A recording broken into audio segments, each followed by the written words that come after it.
I'm Shelby Darrall, and this is the story behind how I wrote Entertainment for the Brokenhearted.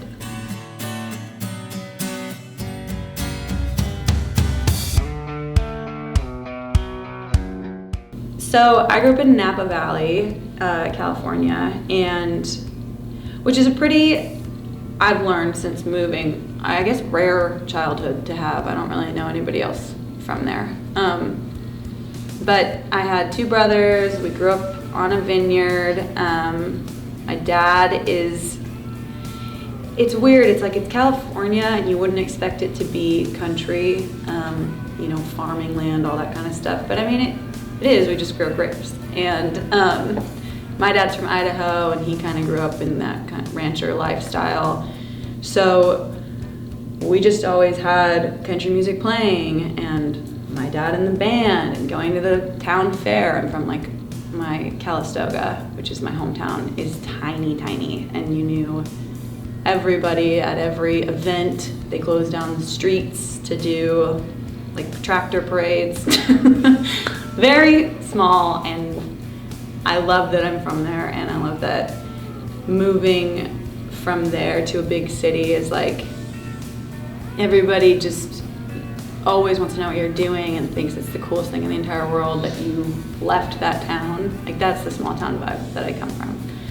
My family is amazing. They're so supportive of me and my two brothers. Like, none of us have very conventional job choices, I don't think. One of my little one wants to be an actor, my older one wants his own wine label, and I want to be in music. And so having parents that were so supportive of what we're doing was huge to help, I think, to really help me grow into being confident in this type of a career and what I'm doing. And they just love it.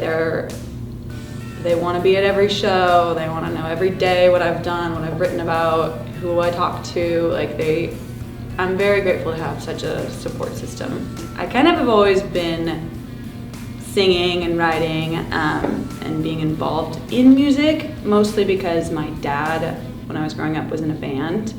And I just thought it was so cool that he got to be on stage and having so much fun with all of his best friends. So I immediately kind of gravitated towards wanting that spotlight a little bit.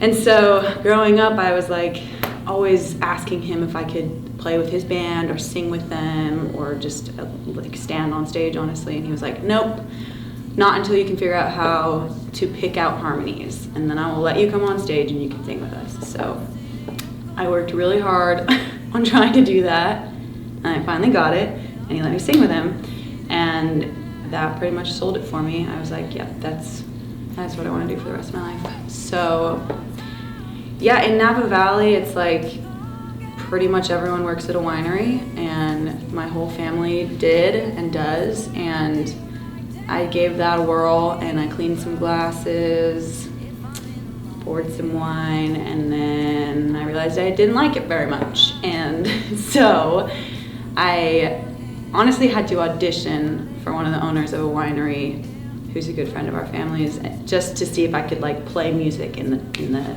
tasting area.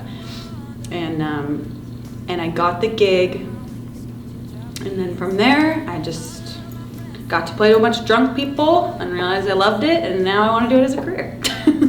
So after high school, I think I wanted to go to a big college to kind of experience my life a little bit and party and see what that's all about. And I did exactly that, and I went to University of Arizona for 2 years, but I kind of had always had in my brain this idea of somehow getting to Nashville at some point and either finishing school there or just starting what I wanted to be my career in Nashville. And so after 2 years at U of A, I transferred to Belmont, and there I just I met a lot of people, and Belmont's really great, but it didn't really, I guess, pick up for me until I was out of school and kind of forced to really submerge myself in the Nashville scene, writing and meeting people and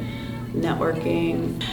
So then I went to Key West for a songwriters festival, and I played like one song on this stage, and Autumn, who's now my manager, Autumn Legend, just happened to be there and watched, and we kind of knew each other beforehand, and I don't think she liked me very much, but really I think she just didn't even know that I did music, because we'd like see each other around town, but I was pretty quiet about what I was doing and who I was riding with and everything, because I just didn't want to, you don't want to like overload people with what you're doing all the time. That's annoying. So I was just quiet about it, and so she really didn't know.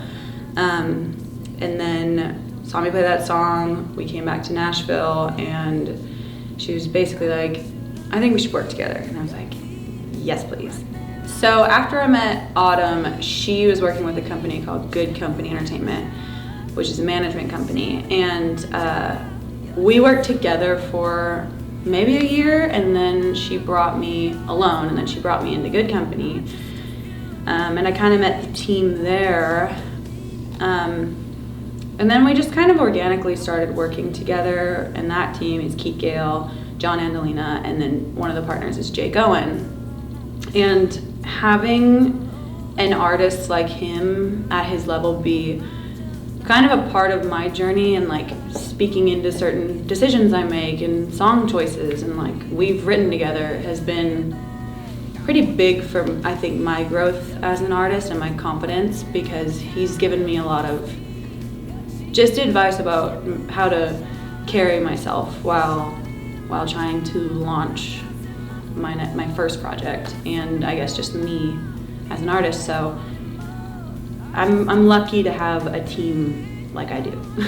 And from then it really started moving more, because she was setting me up on some rides, and I was getting to know more people, and I really wrote alone a lot to begin with, but then the beginning of this EP really happened when I went in to write with Emily Weisband, who's one of my good friends, and we wrote Lied to Too, which really is the last song in the series of what happened in the relationship. But it was like I wrote that song, and then I was like, oh, I need to explain all of the other chapters that led to that. And so then I started writing a lot with the intention to get that story done. And then it kind of just naturally flowed. I was just telling each chapter and each part of a toxic relationship and how it happens, and the ups and the downs, just everything. The track list on the EP actually is in order of how the relationship went from top to bottom, starting with Wrong Hands and ending with Happy First. And I think as I was writing it, I wanted it to be the story, but I didn't realize how much I really was getting through every single chapter. And so when I put the track list together, it just made sense that it had become my whole story of my broken heart, and you can pick which chapter you want to listen to. But I wrote with a lot of very amazing songwriters and a lot of good friends, so I feel very blessed to have them all on my first project. So I had never actually professionally recorded music before, which was really intimidating, and then my managers and I came to the decision that we would be working with Ron Fair, who is just basically a legend and has worked with some of my heroes, and so that was all the more intimidating for me. But getting into work with him, I realized he's so easy to be around and talk to, and he's actually really kind of like engaging with me and allowed me to have a lot of say in my own music, which I have heard horror stories so much about that not happening for artists. So I was really grateful that he actually listened to me. But yeah, he brought in just like some of the most amazing musicians in Nashville, and I just kind of got to sit back and watch my children get brought to life by these incredible artists and musicians, and so it was a pretty amazing experience, honestly. But Ron, yeah, he's a genius. He really gave my music a layer I don't think I couldn't have imagined myself. So I'm very thankful and blessed that he wanted to be on this project. It's a long process I didn't know how long the process could really be to write and record and put out and make all of the art and do. I mean, there's a lot of moving parts to a project, and I don't think I realized how much it would be. And so I'm super happy that it's all going to be out and grateful for everyone that has helped get it to where it is. And I'm really proud of it. I think I told my story well, and I think we got to artistically put together something that also says a lot about who I am as an artist, as my first release. So yeah, I'm very proud, and I'm just excited, and I hope people like it. This project for me, when I'm upset, music is kind of the first thing that I run to, because even as a songwriter, it's hard for me to verbalize my emotions and how I'm feeling about something.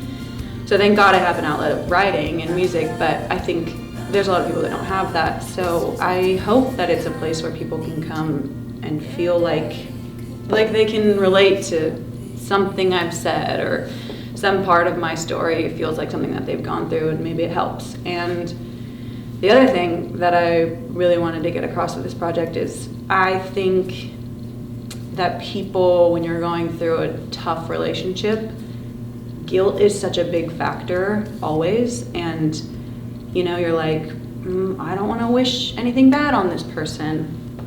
And take the higher road, and that's all great, and I think you should try to be a good person, but at the same time, it's okay to kind of sit in your feelings a little bit and not be that person's biggest fan all the time, and I don't think you have to feel bad about it.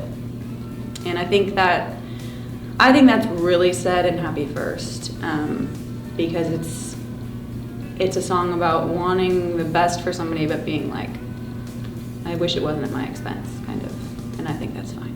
We kind of tossed around, my manager and I, we were trying to find a name for this group of songs, because I didn't want it to just be self-titled, because I felt like, which is fine, but I wanted it to have like its own life and its own title. And so we were looking at a bunch of different options, and the cover art for the singles, I was really into like the old school glamour magazine sort of stuff.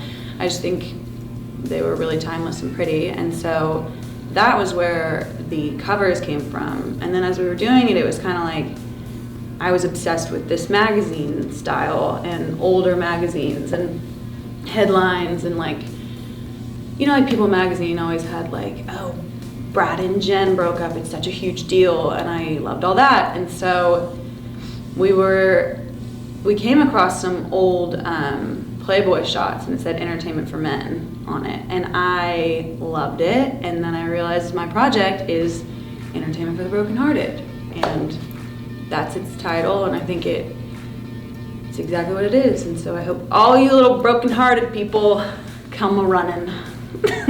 Thank you for listening to me talk about myself and my EP. I'm Shelby Darrall, and you can listen to it on anything you want to listen to it on. If you have already, I love you, and I'll kiss you on the mouth. If you haven't, you're a dumb.